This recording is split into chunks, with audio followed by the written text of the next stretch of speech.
Welcome back to Athlete Unscripted with Sidney Depp. Today we have a women's basketball senior guard from California, Jayda Curry. How are you doing today, Jayda? I'm good, how are you? Financially too, like the Unrivaled League, like that's something that is just fun to watch too, but it's also like an avenue for them to make more money. And I think like the WNBA sees that and is like, okay, how can we, get more money for our players? Doubt creeps in at the worst possible times. And if you're not, sure of yourself and sure of your value and, who your value is in, which for me is God. Last name's Curry. Mm-hmm. You brought up Steph Curry. Yeah. And I was thinking, I'm sure a lot of people think, are they related? Yeah.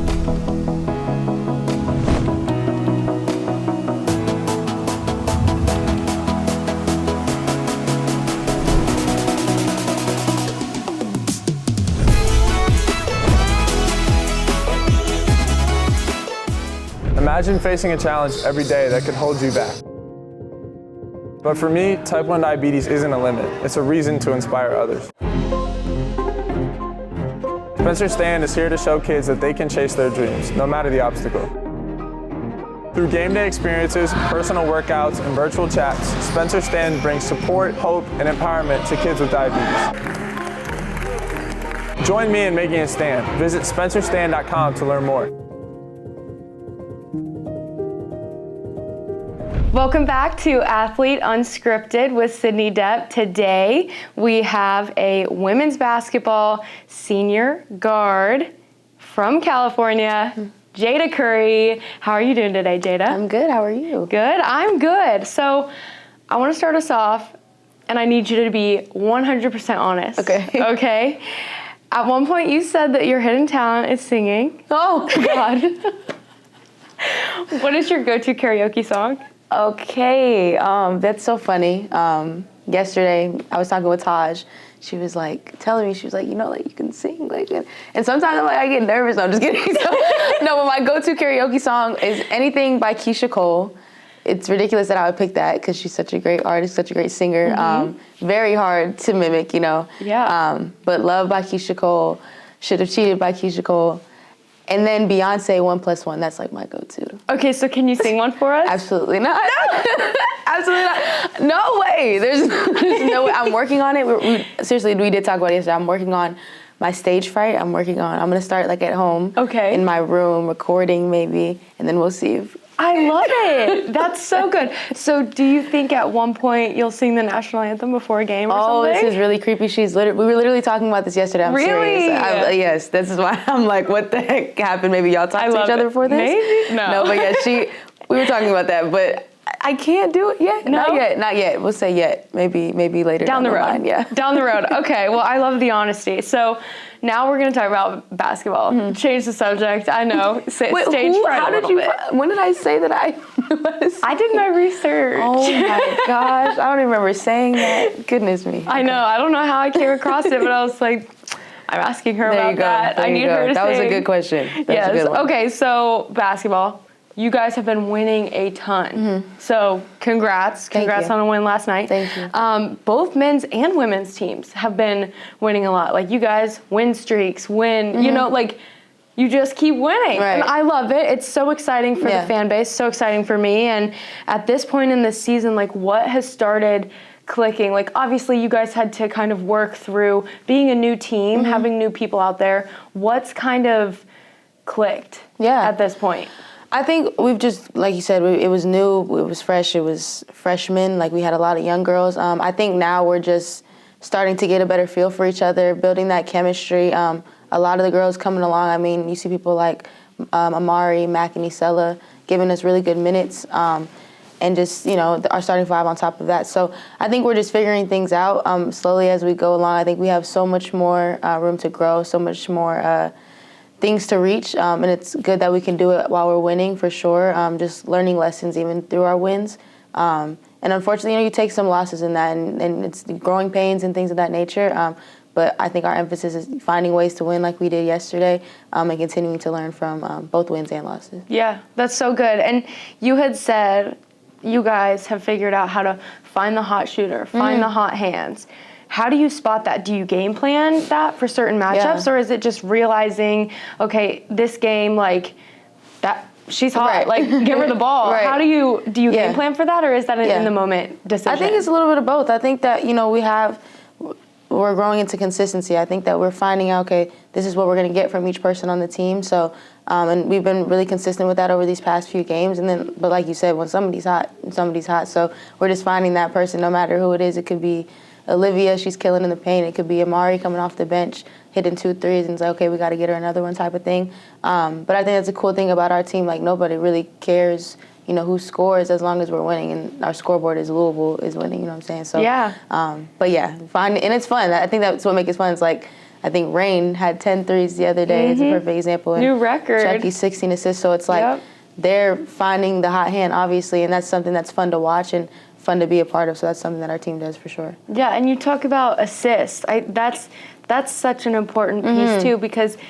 it's cool to be the top scorer, but to have so many assists, to know that you're able to find your people and help them to score, like, exactly. That's a really important piece. So I want to talk a little bit about the crowd and the fan base, because Louisville is energetic. Louisville is following along, like even the city, you can kind of feel it. You said the crowd feeds you at one point in a press conference. The fan base, what impact do they have in showing up to the games and, being present on social media and just the impact that they have on you all? Yeah, I mean, I think our fan base is, the word I like to use is passionate. I feel like they're very, opinionated, but it's like in a good way. And I love to see all the things that they say, all the things that they ask us. One thing that I really love is just being in the Yum, and you walk in there and people are, just saying hi to, like, it's a personal thing where it's like, oh yeah, I have no idea who you are, but I know you, you know what I'm saying? Yeah. So the people that are sitting courtside, things of that nature, just always so friendly, and they just love to support us and tell us how much they love us and how much they love how hard you play or how you shoot the ball and things of that nature. And it's just the little things that, and the personable things that I appreciate about our fan base. And then, they show up and show out. We went to the men's game. Who did they play last? Was it, Wake Forest. And, it was packed. And then our last game at home, I believe it was Syracuse. I think it was Syracuse. Packed again. So it's like they show up for us, and we appreciate all their support. It just makes it that much more fun. When you hit a big shot or you make a nice assist and the crowd's going crazy. So it definitely helps having that home court advantage when, our fans show up for sure. Yeah, and they're a part of the family. Absolutely. They're almost a part of the team. Like, they're rooting for the same team. You all, you also kind of feels like you're all together. Oh, absolutely. I love it. So I know I've mentioned things you've said in press conferences before. So I've got one other takeaway. So you, obviously, when you're up there speaking, like after games, you're not in a game where you're locked in. You're up on, behind the mic with a teammate. And I saw that you just always, whoever you're with, you're always having fun. You're always laughing, kind of cracking jokes. Yeah. And I love it. It's fun to see the relationships that you have with your teammates. So talk about the importance of communication and just the relationships and friendships that you have with the people you share the court with. Yeah, I think it's super, super, super important. I think that it's hard to be on the court with people that, you're not close with off the court. And you're not going to be super close with everybody. But it's like building those relationships so that you can essentially go into battle on the court together. And, I know I have your back and, you have mine. So I think it's super important. And it's also, it's a sisterhood at the end of the day. I feel like playing basketball, I've met so many people. I have so many friends, so many people that I call sisters, best friends that I still have to this day from my old school or from high school. Yesterday when we played SMU, I played against my old high school teammate, and 2 of my old high school teammates came to the game. Oh, wow. And things like that. It's super cool to see, and that's what you get when you build relationships off the court for sure. So it's something that I love. I'm a very big relationship person, a very caring person. So it's just natural for me to want to be, cool with everybody, and that's on my team, and just build those relationships for sure. I love that. You said you're a very caring person, and I was going to ask, if your teammates could describe you in 3 words, what would they be? That's a great question. I said this in a interview at the very beginning of the year, and they would joke and call me mom, like, oh, she's the mom of the team. And just in the way that I'm always asking, like, hey, do you need something, whatever the case may be. And that was at the beginning of the year. So now I'm sure they would maybe graduate to grandma maybe a little bit. But no, just the fact that, you know, I check up on people and try to do all those things. But I would say caring would be one of them. I don't know. Caring, like very caring. Nice, kind, going the same thing. It's good. It's all the same thing. Mm-hmm. And maybe they would say I could sing a little bit. Okay, talent. Yes. That's so good. Okay, now describe Coach in 3 words. Coach Walz? Yes. Oh, man. Passionate. I love it. Passionate. I would say a winner, but also loving. Like, he really does care about every last one of us. He tells us every day, he's like, I love you all. And there's the but, you need to Yes. But no, he really cares about us. You can see how he is with his family, with his 2 girls and his wife. He's just a caring guy. And, you know, he wouldn't get on us as much as he does if he didn't care about us as people, as basketball players, and about the things that we want to accomplish in the future. Absolutely. That's a good take on it. And you had said you need to know him as a person to know him as a coach. Absolutely. And he works hard at building those relationships with his players, with you, so that when he's coaching, you're not taking it to heart. Absolutely.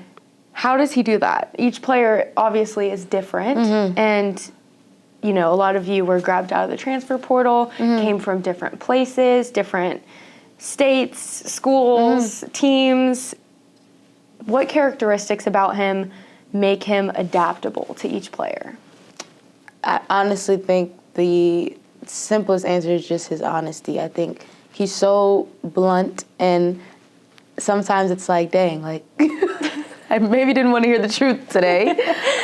But he's so honest and about everything, and that's why when he says that he loves us and he cares for us, it's like, I have to take it for what you're saying. Like, I don't think you're lying to me when you say that, you know what I'm saying? Yeah. So I think just his honesty, it allows him to adhere to everybody. He's going to be honest with you regardless of, you know, what you may think is true. So I just appreciate that about him, and I think that's how he's able to build relationships. And because when I came on my visit, when he was calling me on the phone, recruiting me out of the portal, like, the first thing he said was, you know, I'm blunt, I'm honest, and I'm gonna give it to you real. And I was like, okay, cool. Like, and of course, you know, you say, okay, cool on the phone, and when you see him, it's like, okay, and then you get in, and it's like, wow, you're really honest.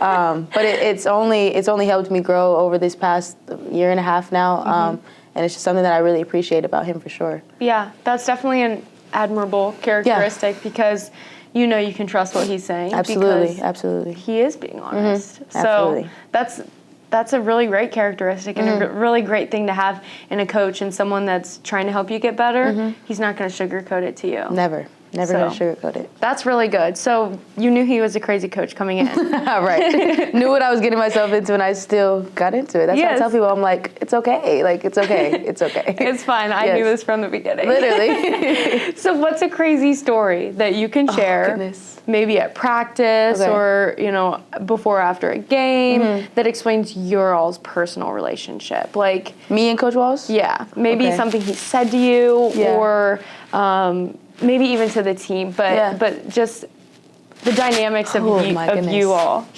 I'm telling you, somebody asked me this question the other day, and I'm like, there's so many instances where it's like what did you just say? Like, he's so sarcastic and so, like, goofy, and just, like, you look at him like, dude, like, you're really a character. Yeah. But the one thing that he does often, like, he imitates you. Like, if you were, but he dramatizes it. It's like, okay, I know I didn't look that crazy when I did it, but he does it to get his point across. And also, I think he does it, like, to keep it light and not to keep it, you know, so serious all the time, because we're playing at a high level. So it's like everything is serious. It's a job almost at this point. And he makes that known, like, you know, we got to be serious, we got to be locked in. But he also does it in a way where it's still light and we're still able to have fun. But I would just say, like, his mockery and his, like, if you traveled, like, and okay, maybe I took one extra step, he'll run. Like, it's like, okay, I didn't do all that. Yes. But things like that, he just does it all the time. He has dad jokes for days. Corny guy, like very corny.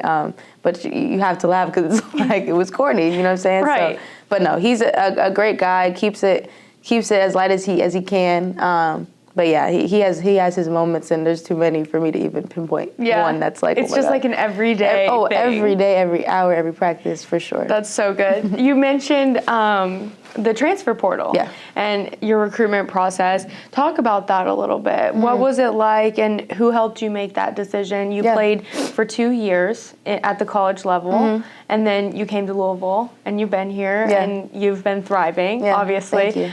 Who helped you make that decision? What was the recruitment process like, and being in the transfer portal? Yeah, ultimately, my parents helped me a lot. I put a lot of my trust in them. A lot of prayer went into it, asking God, for discernment in that process. But when I first put my name in the portal, Coach Walz was the first coach to call me, and he got me. He hooked me as soon as he called me on FaceTime, and he's like, his intro is, "Okay, I'm just gonna let you know right now I have a stutter," and I was like, okay, like that's kind of random, but he just honest. Like everything he does is just like, this is how it is. This is what I'm gonna tell you. This is how it's gonna be. Put it out there. But that's how he was on the first call, and I was like, I really appreciated that. Soon after, took my visit here, and I just loved it. And I came. There wasn't really anybody here for me to see per se. Like I didn't come in a time where I could see the fan base, but they raved about it. I actually came after they finished the tournament, so the girls had just came back. But I got to see the city, and I got to see, being from Cali, I was like, I don't think I'd ever, like Kentucky, like why would I do that? Yeah. But I liked how quiet it is and how like kind of peaceful to a sense. Being from Corona, it's not LA where it's city-like, it's very suburban-er, where it's quiet, and I really appreciated that growing up. So I kind of got a feel for that coming here. But yeah, ultimately, I love the coaching staff. The girls were great. I could see myself playing here for the fans and things like that.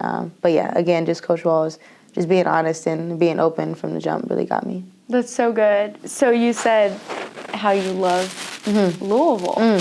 That's really a good a good thing because you don't have a lot of time as an athlete. You're very busy with, being in the gym, lifting weights, at practice, at games, traveling on the road. Like you got in at 2:30 last night from coming back from an away game. So you don't have a ton of time to explore the city, but I love that you complimented Louisville because there is such tradition here, and there's so much history in the city, and it is a big city, but it feels so like the people, we feel close. No, and absolutely. so I'm glad you feel so welcomed here. And coming from California, you're from near LA, correct?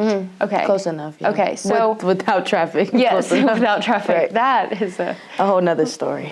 So I wanted to touch on the California fires because obviously it is so devastating for so many people and just for our country grieving, the loss of so much. How has that affected you? Was your family affected or your home? No, so my family, like I said, is kind of the traffic situation. It's pretty far, but my sister is the closest. She lives in downtown LA. It didn't get all the way to her, thankfully. But the rest of my family was good for the most part. I have some cousins in LA who were close to having evacuated, but they didn't have to. But yeah, like you said, just a super sad time. I think the way in which it affected me is just being more grateful for what I do have. I know a lot of people's families were displaced, lives were lost and things like that. So I'm just grateful that my family was protected and all of that. But yeah, just a sad time. And I mean, California, growing up, like there was always fires and things of that nature, but nothing to that magnitude. And it was just hard to see, definitely. And we have so many Cali girls on the team as well. And fortunately for them, not a lot of their families were displaced or anything like that. But kind of just talking about it with them, it's just like crazy to kind of see it, and being so far away from it is tough for sure. Yeah, I was going to ask, being here in the middle of your season, the busiest time of the year for you, and you can't go back. Yeah, it's hard. And I love home. Like, Cali is expensive, one thing about it. But like after college, like I would love to go back home, back to Cali. All my family's there. But yeah, like you said, it's hard. It's already hard being away this far from home and not seeing, you know, especially for them, for the freshmen. I know like their families don't always make it out here as much as they probably want them to, or if they were out of school in California. But yeah, it's tough, and that definitely made it a little tougher. But glad to see that, you know, things are slowly but surely getting better for sure. Yeah, and a lot of girls on the team are from California. How has your team kind of come together and your coaching staff come together in support of you all? Like, that's your state. That's where you're from. Yeah. How have you come together as a family and just supported each other in that loss? Yeah, just the checking up. I think in everything, when anything ever happens, like our coaches, our teammates, our staff does a great job of just checking on people, reaching out and like, hey, is your family okay? Things of that nature, praying for you, all those things. So just the simple fact that they do that, and like you said, like the family aspect, I feel like we're just super close and connected. So it's easy sometimes, maybe at other places, to kind of just, you know, push it to the side and things of that nature. But they're very intentional about, you know, checking up on people when there's something that does affect them or, you know, their close loved ones. As a quarterback of a major Division I program, I know a few things about winning. It takes preparation, dedication, and a competitive drive to beat anyone you go up against. To be a successful trial lawyer, you need to have these same traits. So if you're ready to win, call Thomas Law Offices today. That's so important, and I love that. So growing up in California, were you only playing basketball, or were you For the playing most part. anything else? So my little sister, we grew up playing basketball together. We're a year and a half apart, and she actually goes to LMU right now, and she plays basketball there. But we grew up playing basketball. She dabbled in like softball and maybe like soccer or something like that. She was all over the place. We did Taekwondo together. Like, we did some fun things when we were little, breaking boards and things like that. I wish I had a. Do you still have the skills? Or? Absolutely not. Okay. I couldn't remember one thing from that class. We had to be like 8 or 9 or something like that. But it was fun nonetheless. The pictures looking back on it was like, what were we doing? Yeah. But yeah, we did things like that. Fun fact, golfed with my dad when I was really young. I really loved to golf. Those skills have withered as well. But like our golf outing, like I love to golf, even though I'm not, you know, the best anymore. But just did things like that. But for me, basketball was the main thing. I did other little things here and there, but I fell in love with basketball at a really early age and kind of just stuck with it. And your sister, is she older, younger? She's younger. So she's what is she? She's a junior this year. But yeah, she's a year and a half younger. Okay, and who's your role model? Who was your role model growing up? And who have you always looked up to? Yeah, I would say my athlete role model was Steph Curry. Like early age, I was wearing 30. I think I wore 30 probably. I wore 7 for a random time in my life. I maybe 30 because the jerseys run by size. So I was like 30 would have been a dress on me at that age. Yeah. But I wore 30. I changed to 3 in high school because I was like, I'm tired of being compared to Steph. I don't want everybody, because my last name is Curry. Yeah. Then I was like, girl, like, you're dramatic. And I went back to 30 my senior year. And then I took it in college as well. But all that to say, I loved Steph growing up. His shooting ability is just insane, as everybody knows, and that's something that I admired and, you know, wanted to take after. The whole last name thing was like, well, that could be my big brother possibly. Like just the whole thing about growing up loving Steph. And then also 2 of my other favorite players is Damian Lillard and Skylar Diggins. So away from the same name type of deal, like those were 2 players that I just really loved and loved their game. But my role model, and looking back, like I wouldn't have said this a couple years ago, but now like just being able to watch her grow, and it's my older sister, Kayla, we're 11 years apart, so we didn't really get to grow up together in that way, but now that I'm older and she's older, like we're really close, and the things that she's doing, the way that she portrays herself and just carries herself is something that I really admire. And yeah, that's just my big sister is definitely my role model, or my I just love her. I love that. Yeah. I love it. It's so important when you have siblings that you grow up with, you know, like I also have a big age gap in me and my siblings, like 8 and 6 years. So I'm the baby. So I get it. And I looked up to them so much, but especially now just in adulthood, it's different, and you get to build like real adult relationships with them. So I love that. Is she did not like me when I was younger. I know that for sure. Okay. So it was like I was ruining her life. Oh no. Yeah, when I was a baby, when I was 3 and stuff like that. But like you said, like now we have that relationship where it's like we're super close. Does she come watch you play? Does your family come? Yeah, they do. So they came a lot more last year. My youngest sister, so I have 3 sisters. My youngest sister plays volleyball now, so they're running around with her. But yeah, my mom and Kayla, they just came. What game was it? Miami. We played Miami at home. But yeah, they'll be back hopefully soon. Definitely for senior night. But yeah. That's so awesome. I love that. Your family obviously plays a big role in your life. What's a lesson that you learned from a sibling or maybe one of your parents that stuck with you? That's a good one. I feel like there was a lot of lessons learned from the mistakes that me and my siblings made. I think I would say not necessarily a lesson, more of like a lifestyle thing would be between my mom and my dad. Growing up in the church and growing up in a Christian household, I feel like that has shaped me to who I am today, and the way that I carry myself and how I go about, living my life.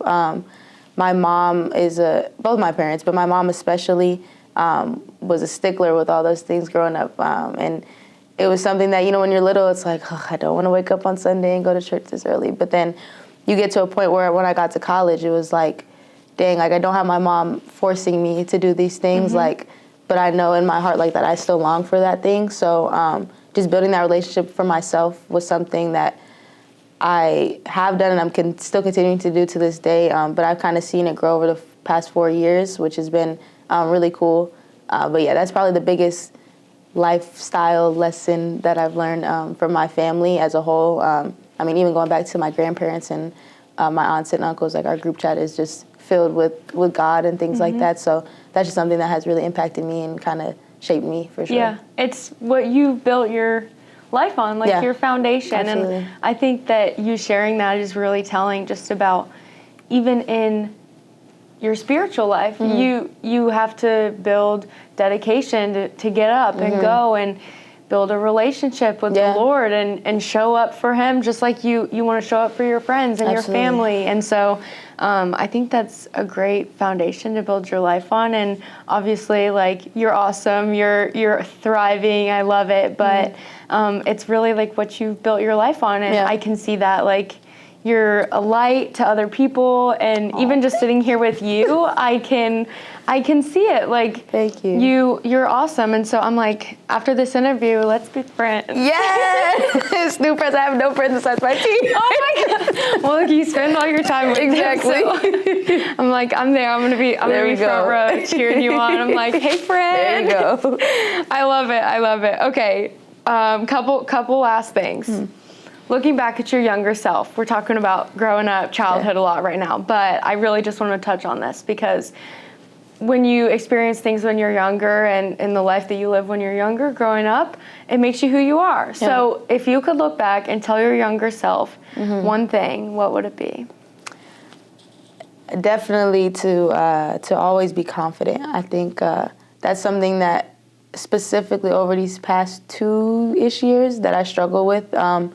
And I feel like I'm kind of finally finding that again. But just to always be confident in everything that I do or that you do, if I was talking to my younger self. But because I just feel like, especially in this sport, doubt creeps in at the worst possible times. And if you're not, sure of yourself and sure of your value and, who your value is in, which for me is God, then it doesn't matter, anything that's going on. Everything could be going good, but if you're not confident in what you're doing, then it's all for nothing. So that's definitely what I would tell my younger self. I love it. So one last thing. Your last name's Curry. You brought up Steph Curry. Yep. And I was thinking, I I'm sure a lot of people think, are they related? I need to take the Ancestry.com. Same last name. I need to do it. But that I'm sure you watched the 3-pointer competition between him and Caitlin Clark. Yeah. And I want to touch on the fact that you're a female athlete, and being in athletics and in sports and being a female basketball player, I'm sure Caitlin Clark has really, paved a way, really changed the whole...